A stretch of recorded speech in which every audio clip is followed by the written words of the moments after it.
Yo, what up? So I'm going to teach you today a tie sit. This is going to be great for hip flexor mobilization, internal, external rotation of the hips, but also, most importantly, glute strength.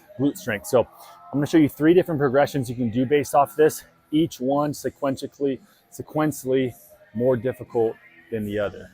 Okay, so the first progression is going to be just our traditional tie sit. So knees at 90 degrees, and your belly button is looking at your front knee. So I'm nice and turned. Now, what you might want to start with here is having your hands on the ground. And then from here, I push my front knee into the floor. I activate my hip, get a nice stretch on the hip flexor, and I drive my hips forward.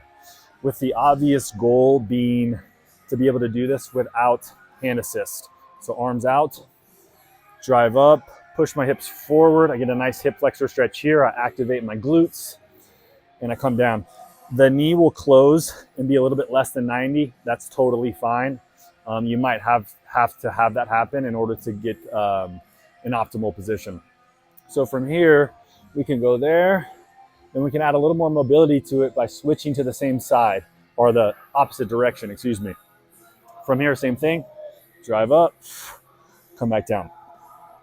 Our next progression, we'll drive up, and then we'll add a reach to get a real big hip flexor lat stretch here. So I come down, I kind of crunch down, slowly fall, alternate, drive, control.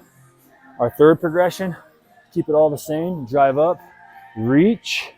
Now we sweep this back leg over, go to a squat, sink in your hips, come back down, and then sweep back over, switch sides. And this is a little more dynamic. You get a lot more hip activity here, deep hip flexor stretch, and mobility. Come back down. So play with this about 4 to 6 reps each side, and use this as a good part of your warm-up for leg day.